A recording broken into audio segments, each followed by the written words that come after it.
আজ আমি একটি মক টেস্টের সলিউশন করব, তো যেগুলো কিনা আপকামিং ওয়েস্ট বেঙ্গল পুলিশ এবং group D, railway group D, NTPC ওপর বেস করে তৈরি করা হয়েছে। তো চলুন প্রথম কোশ্চেনটা দেখি কি বলেছে। বলেছে 3^21কে 5 দ্বারা ভাগ করলে ভাগশেষ কত হবে।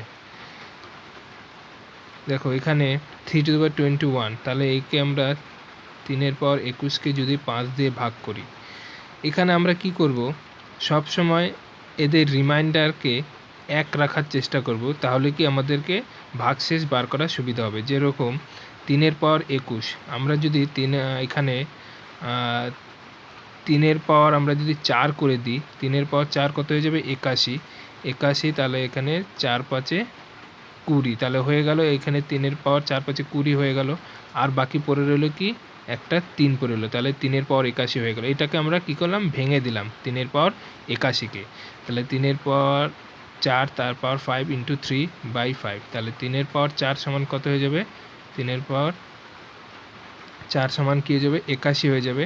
তাহলে 81-র পাওয়ার হয়ে যাবে 5 × 3/5 হয়ে যাবে। এবার 81কে আমরা যদি 5 দিয়ে ভাগ করি, তাহলে 5 দিয়ে ভাগ করলে কী হয়ে যাবে, 5×16 80, তাহলে পড়ে থাকছে 1, তাহলে 1-এর পাওয়ার 5 × 3, এটা পড়ে থাকছে 1-এর পাওয়ার 5 × 3, তাহলে 1-এর পাওয়ার 5 হয়ে গেল কি 1, আর 3-এর সাথে 1 গুণ করলে কি 3 হয়ে যাবে, তাহলে রিমাইন্ডার পড়ে থাকবে 3, তাহলে আমরা অ্যান্সার কী হয়ে যাবে, তাহলে 3 বলে দিয়েছে। যে এখানে 4387-এর পাওয়ার আছে 245 আর 621-এর পাওয়ার 72, এর একক স্থানীয় অঙ্ক বার করো। তাহলে ইউনিট ডিজিট বার করতে বলেছে, তাহলে ইউনিট ডিজিট আমরা কি, 1-এর পাওয়ার যা থাকে সেটাই একই হবে, আমরা ইউনিট ডিজিট এর আগে দেখেছি। এবার 7-এর পাওয়ার 245 আছে, তাহলে এখানে ইউনিট ডিজিট মানে কি, আমরা শেষ এককের ঘরের সংখ্যা নিয়ে ভাববো, তাহলে 1-এর পাওয়ার 72 মানে কি 1ই হবে। এবার 7-এর পাওয়ার 245, তাহলে আমরা কি করব, 245কে আমরা 4 দিয়ে ভাগ করব, তাহলে 4×6 = 24, 4×6 = 24, 5 পড়ে যাচ্ছে, 4×1 = 4, তাহলে 1 রিমাইন্ডার থাকছে, তাহলে 1 মানে কি এটা 7-এর পাওয়ার 1 হয়ে যাবে, তাহলে 7-এর পাওয়ার 1 আর সঙ্গে গুণ, তাহলে 7×1 = 7, তাহলে কি এর একক স্থানীয় অঙ্ক কী হয়ে যাবে, 7 হয়ে যাবে অ্যান্সার। এখানে 4টে ভগ্নাংশ দেওয়া আছে, এবার বলেছে কোনটি ক্ষুদ্রতম রাশি। তাহলে ক্ষুদ্রতম রাশি এখানে আমরা দেখো 3টে একই ফর্মেটে আছে, দেখো 7/6 এদের ডিফারেন্স 1, 3/2 এদেরও 1, তারপরে 11/10 আছে, এখানেও কি 1 ডিফারেন্স, কিন্তু এক্ষেত্রে 3/5-এর ক্ষেত্রে ডিফারেন্স কি আছে, 2, 3/5-এর ক্ষেত্রে কিন্তু ডিফারেন্স 2 আছে।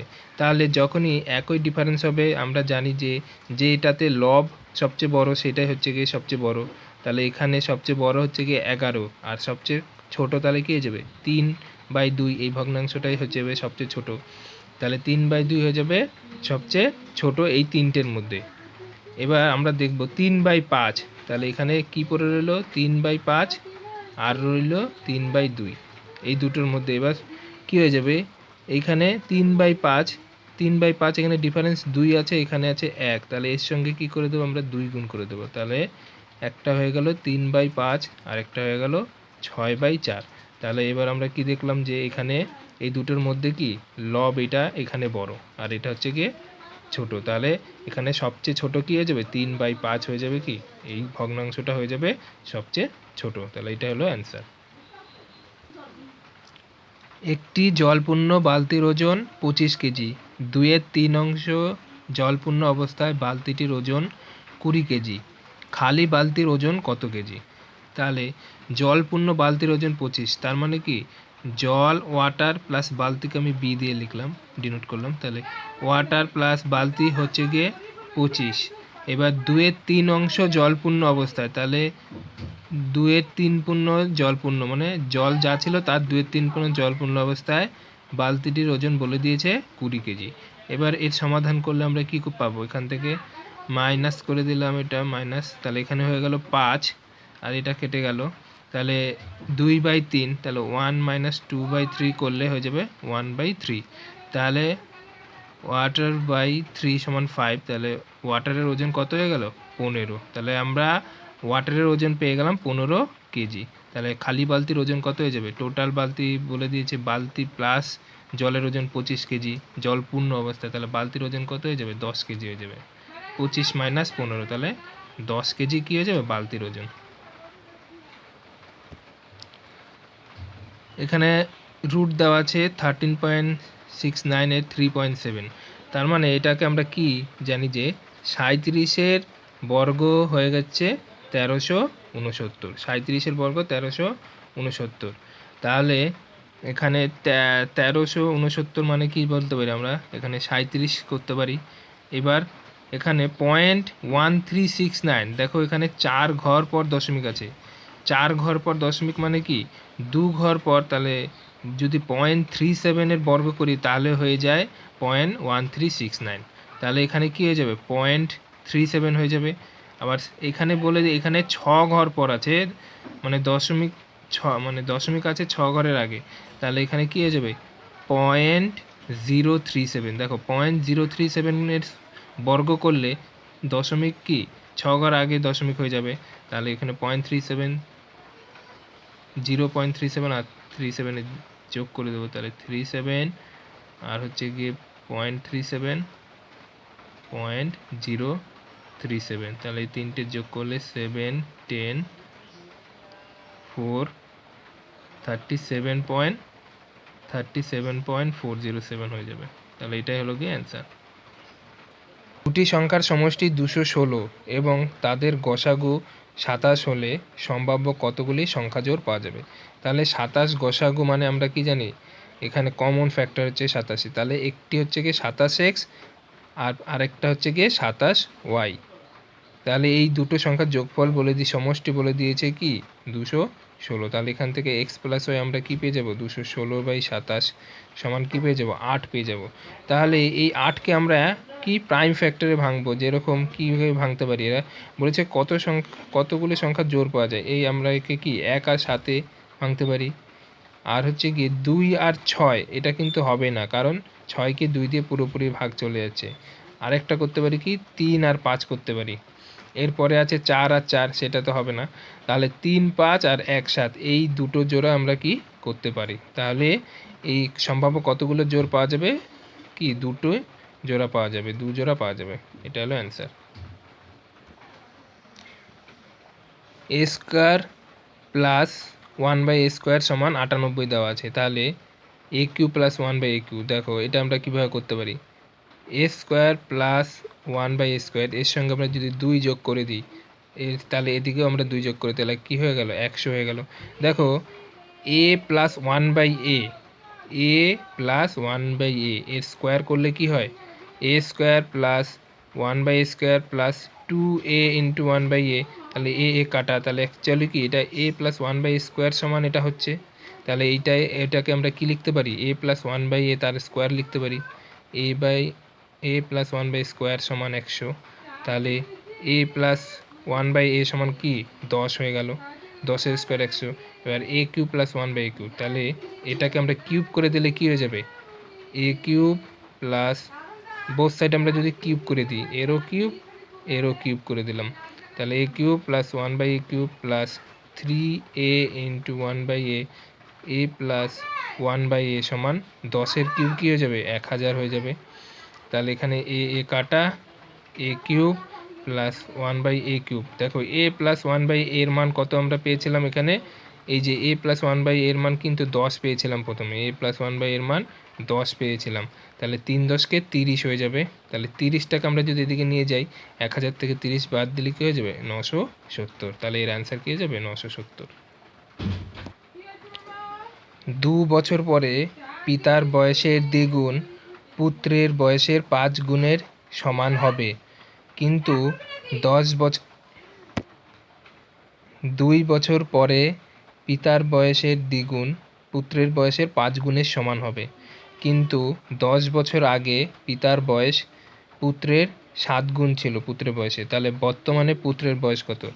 তাহলে 2 বছর পরে বলে দিয়েছে পিতার বয়সের দ্বিগুণ, তাহলে পিতার বয়স যদি x হয়, পুত্রের বয়স যদি y হয়, তাহলে পিতার বয়সের দ্বিগুণ, তাহলে 2x সমান পুত্রের বয়সের 5 গুণ, তাহলে 5y। তাহলে পিতা আর পুত্রের বয়সের অনুপাত কী হচ্ছে 5:2 হয়ে যাচ্ছে। এটা কি পেয়ে যাচ্ছি আমরা 5:2 2 বছর পরে। আর বলে দিয়েছে 10 বছর আগে ছিল কি পিতার বয়স পুত্রের বয়সের 7 গুণ ছিল, তাহলে 10 বছর আগে ছিল কি 7:1। এটা হচ্ছে কি পিতা মানে অর্থাৎ ফাদার, আর এটা ছিল সন মানে 10 বছর আগে। আর 10 বছর আগে, আর এটা বলে দিয়েছে 2 বছর পর, তার মানে কি 12 বছর। তাহলে 12 বছর পর হয়ে যাচ্ছে কি 5:2। তাহলে 1 বছর আর 10 বছর এবং যত বছরই পরে হোক না কেন এদের মধ্যে ডিফারেন্স কি সবসময় একই থাকবে বয়স।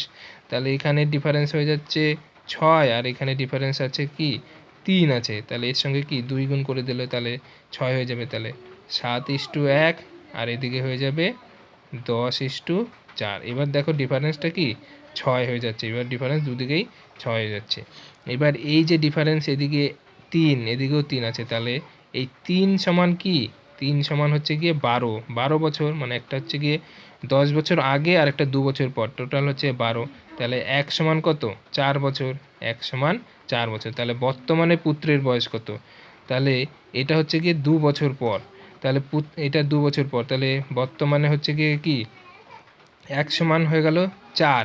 তাহলে এই যে এইটা হচ্ছে গিয়ে কি বর্তমান মানে 2 বছর পর হচ্ছে গিয়ে এই অনুপাতটা। তাহলে 4 4 16, 16 কি 2 বছর পর, তাহলে বর্তমান কি হয়ে যাবে 2 মাইনাস হয়ে যাবে, তার মানে কি 14 বছর হয়ে যাবে। কি 14 বছর হয়ে যাবে পুত্রের বর্তমান বয়স। দেখো কত সহজে আমরা রেশিও প্রপোর্শনে করতে পারি। এগুলো প্র্যাকটিস করলে হয়ে যাবে আশা করি। 20 লিটার মিশ্রণে দুধ ও জলের অনুপাত 5:3। যদি 4 লিটার মিশ্রণ তুলে নিয়ে সমপরিমাণ দুধ মেশানো হয় তবে দুধ ও জলের নতুন অনুপাত কত হবে। 20 লিটার মিশ্রণ আছে, এই 20 লিটারকে কি 20 লিটারকেই 5:3 অনুপাতে ভাগ করেছে। তার মানে এখানে দুধ আর জলকে 5:3 অনুপাতে ভাগ করেছে। এবার 4 লিটার যদি মিশ্রণ তুলে নিই, তাহলে মিশ্রণ তুলে নিলে কি কতটা দুধ বা কতটা জল তুলেছে সেটা জানি না। তাহলে কি এই মিশ্রণে 4 লিটার মিশ্রণ তুলে নেওয়ার পরও তাদের দুধ আর জলের অনুপাত কি 5:3 থাকবে। তাহলে এখানে 5 আর 3 8, এই 8 সমান কী হয়ে যাবে 4 লিটার তুলে নিয়েছে, তাহলে 20 থেকে 4 চলে গেলে 16 লিটার। তাহলে 1 সমান কি 2, তাহলে 1 সমান 2 হয়ে গেলে তাহলে 4 লিটার মিশ্রণ তুলে নেওয়ার পরে দুধ আছে কত 5 দুগুণে 10 লিটার, আর জল আছে কত 3 দুগুণে 6 লিটার। এবার বলে দিয়েছি যে যত লিটার মিশ্রণ তুলে নেওয়ার পরে সম পরিমাণ দুধ মেশানো হয়, তাহলে দুধ 10 লিটার ছিল, এর সঙ্গে যদি আরও 4 লিটার মিশিয়ে দিই, 4 লিটার মিশ্রণ তুলেছে, তাহলে এখানে কত হয়ে যাবে 14:6 হয়ে যাবে। তাহলে এটাকে ভাঙলে কী হয়ে যাবে 7:3 হয়ে যাবে। তাহলে দুধ ও জলের নতুন অনুপাত কত হয়ে যাবে 7:3। এটাই হলো অ্যান্সার।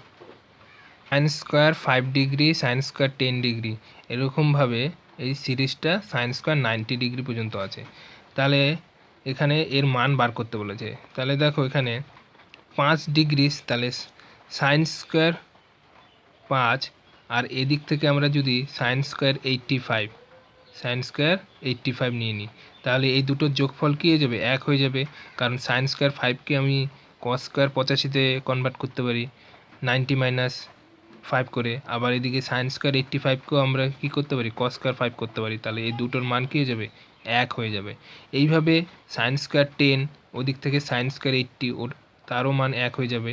এইভাবে আমরা কি পারবো এখানে দেখো সাইন স্কোয়ার 85, সাইন স্কোয়ার 90-র মান আমরা কি 1, সাইন স্কোয়ার 90-র মান আমরা কি 1 রেখে দিলাম, 1কে রেখে দিলাম। এবার সাইন স্কোয়ার 85 পর্যন্ত, সাইন স্কোয়ার 85 পর্যন্ত কি 5 করে আছে, তাহলে 5 × 85।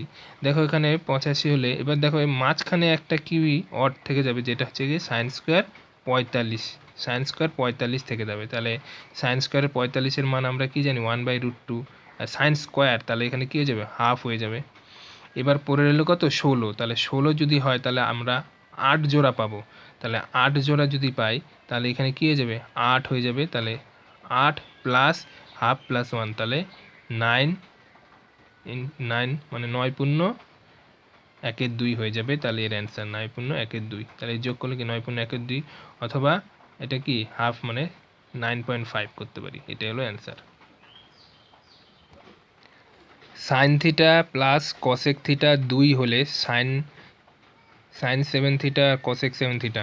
দেখো এখানে থিটার মান কোনো কিছু দেওয়া নেই যে 90 ডিগ্রির কম বা 90 ডিগ্রির বেশি, 0, 45 কিছু দেওয়া নেই। তাই আমরা এখানে থিটার মান যে কোনো যত খুশি ডিগ্রি বসিয়ে আমরা এখানে কি দেখতে পারি এই যে মিলছে কিনা। তাহলে এখানে সাইন থিটার মান যদি আমরা 90 ডিগ্রি ধরি তাহলে 90 মান কত 1, কসেক 90 মানও কি 1 হয়ে যাবে। তাহলে 1 কি মিলে গেলে 2 হয়ে গেল। তাহলে কি এখানে আমরা 90 ডিগ্রি বসালে কি এটা দেখছি যে 90 ডিগ্রি এখানে নেওয়ার পরে এটা 2 হচ্ছে।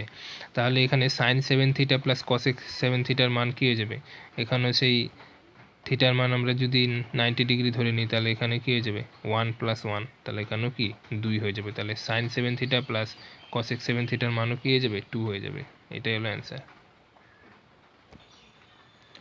একটি ত্রিভুজের ক্ষেত্রফল 8 সেমি বাহু বিশিষ্ট একটি ত্রিভুজের ক্ষেত্রফল 8 সেমি ব্যাসার্ধ বিশিষ্ট একটি বৃত্তের ক্ষেত্রফলের সমান। 8 সেমি বাহুর সাপেক্ষে ত্রিভুজটির উচ্চতা কত?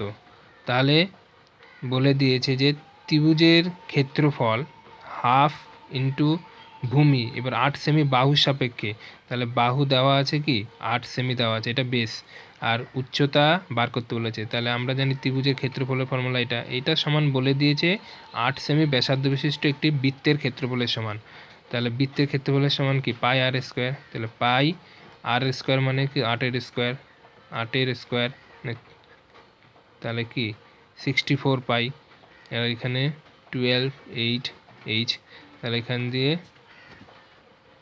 2 গুণ হয়ে যাবে আর এদিক দিয়ে 8, তাহলে এইচ সমান হয়ে যাবে 8-8 64, তাহলে 16 পাই। তাহলে ত্রিভুজটির উচ্চতা হয়ে যাবে 16 পাই। বর্গক্ষেত্রের অন্তবৃত্ত ও পরিবৃত্তের ক্ষেত্রফলের অনুপাত কত? তাহলে এখানে এই একটা বৃত্তর এই বৃত্তের ভেতরে একটি বর্গক্ষেত্র আছে যেটা হচ্ছে বলছে একটি বর্গক্ষেত্রের অন্তবৃত্ত, তাহলে এটা হচ্ছে পরিবৃত্ত। এবার একটি বর্গক্ষেত্রের অন্তবৃত্ত, এটা হচ্ছে অন্তবৃত্ত।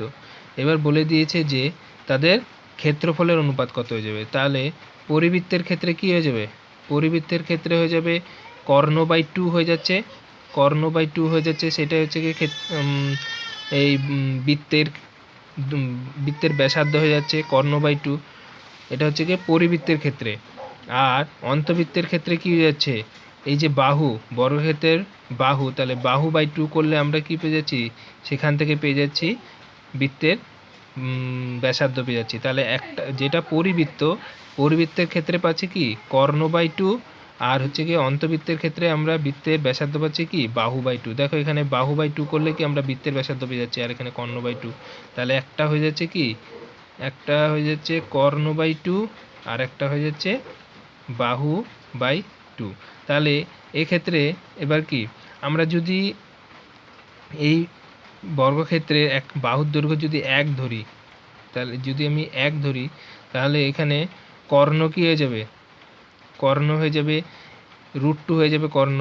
তাহলে এখানে কি হয়ে যাবে √2:1, এখানে 2 তো কেটে গেলে তাহলে √2:1 হয়ে যাবে কি এখানে তাদের ব্যাসার্ধের অনুপাত হয়ে যাবে। তাহলে ব্যাসার্ধের অনুপাত √2:1 হয়ে গেলে তাহলে ক্ষেত্রফলের অনুপাত কী হয়ে যাবে √2 তার স্কোয়ার/1², তাহলে 2:1 হয়ে যাবে কি তাদের ক্ষেত্রফলের অনুপাত।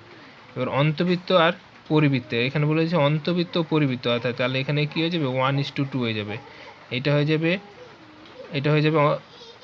পরিবৃত্তের আর এটা হয়ে যাবে অন্তবৃত্তের। একটি আয়তাকার পার্কের দৈর্ঘ্য ও প্রস্থের অনুপাত 3:2। 12 কিলোমিটার/ঘন্টা গতিবেগে এক ব্যক্তির পুরো মাঠ পরিক্রম করতে 8 মিনিট সময় লাগে। পার্কের ক্ষেত্রফল কত বর্গমিটার? তাহলে এখানে দৈর্ঘ্য প্রস্থের অনুপাত দেওয়া আছে, তাহলে দৈর্ঘ্য প্রস্থ এবার পরিসীমা কত হয়ে যাবে, আয়তাকার মাঠ, এই পুরো আয়তাকার মাঠের 12 কিলোমিটার গতিবেগে পুরো মাঠ পরিক্রমা 8 মিনিট সময় লাগে। তাহলে এটা কি এই 8 মিনিটে 12 কিলোমিটার বেগে গেলে পুরো আমরা কি মাঠের এই আয়তাকার মাঠের পরিসীমা পেয়ে যাব। তাহলে আয়তাকার মাঠের পরিসীমা এখানে দৈর্ঘ্য প্রস্থের অনুপাত দেওয়া আছে। তাহলে পরিসীমার ফর্মুলা কি 2 ইন্টু দৈর্ঘ্য প্লাস প্রস্থ মানে 3x প্লাস 2x। এটা হলো পরিসীমা। এই পরিসীমা সমান কি বলে দিয়েছে, এই যে 12 কিলোমিটার ঘন্টা বেগে 8 মিনিট সময়ে পুরো মাঠটা অতিক্রম করলো, এটা সমান এটা হয়ে যাবে পরিসীমা। তাহলে 12 কিলোমিটার পার আওয়ারে আছে। তাহলে এখানে আমাদেরকে বর্গ মিটার, তাহলে মিটারে বার করতে হবে। তাহলে এটাকে কি করব, 5/18 দিয়ে গুণ করব। 8 মিনিট সময় লাগে মানে 8 ইন্টু 60। তাহলে সেকেন্ডে করে নিলাম, এটাকে মিটারে করে নিলাম, তাহলে মিটার পার সেকেন্ডে হয়ে গেল। তাহলে এখান দিয়ে কি করতে পারি, 6 দুগুণে 12, 3 6 18, 3 কুড়ি 60। তাহলে হচ্ছে গিয়ে 10 ইন্টু 160, তার মানে হচ্ছে গিয়ে 1600। তাহলে 1600 হয়ে গেল। তাহলে এখান থেকে 5x ইকুয়ালস টু হয়ে যাবে 800 আর x সমান হয়ে যাবে 160। তাহলে x এর মান, তাহলে এখানে x এর মান কি পেয়ে গেলাম, 160 পেয়ে গেলাম x এর মান। এবার বলেছে পার্কের ক্ষেত্রফল। তাহলে পার্কের ক্ষেত্রফল মানে কি, এখানে দৈর্ঘ্য ইন্টু প্রস্থ, তাহলে 3 ইন্টু 160 ইন্টু 2 ইন্টু 160। তাহলে 3×48, 480 আর 16 দুগুণে 32। তাহলে 480 আর 32, 48, 32, 96 আর হচ্ছে গিয়ে 3 8 24, 3 4 12, 13 14, তাহলে 6 13 5 0। তাহলে কি হয়ে যাবে 153,600। তাহলে এটা হয়ে গেল কি পার্কের ক্ষেত্রফল এত বর্গমিটার, এত স্কোয়ার, এত বর্গমিটার হয়ে যাবে এর অ্যান্সার।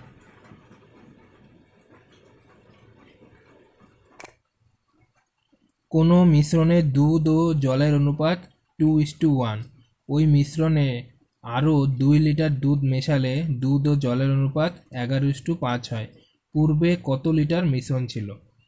তাহলে মিশ্রণে দুধ ও জলের অনুপাত 2:1, একটা হচ্ছে কি মিল্ক আর একটা ওয়াটার। এবার বলেছে ওই মিশ্রণে আরও 2 লিটার দুধ মেশালে হয়ে যায় দুধ ও জলের অনুপাত 11:5। কি মিশিয়েছে, 2 লিটার দুধ মিশিয়েছে, তাহলে জলের পরিমাণ তো মিশ্রণে একই থাকতে হবে। তাহলে এখানে 1 আছে, এখানে আছে 5। তাহলে এখানে আমি কি করে দেবো, এর সঙ্গে 5 গুণ করে দেবো। তাহলে এর সঙ্গে 5 গুণ করে দিলে 10, 5 আর এদিকে হয়ে যাবে 11, 5। তাহলে এবার দেখো দুটো মিশ্রণেই কি হয়ে গেল, এখানে জলের অনুপাত 1 হয়ে গেল। এখানে 2 লিটার যেহেতু দুধ মিশিয়েছে, তাহলে দেখো এই যে ডিফারেন্স 1, এই 1 সমান কি 2 লিটার, 1 সমান 2 লিটার। তাহলে পূর্বে কত লিটার মিশ্রণ ছিল, তাহলে 1 সমান যদি 2 লিটার হয়, তাহলে পূর্বে কত ছিল, 10 আর 5 15, 10 আর 5 15, তাহলে 15 ইন্টু 2, তাহলে 30 লিটার হয়ে যাবে অ্যান্সার। তাহলে পূর্বে কত লিটার দুধ ছিল, কত লিটার মিশ্রণ ছিল, 30 লিটার মিশ্রণ ছিল, এটা হলো অ্যান্সার।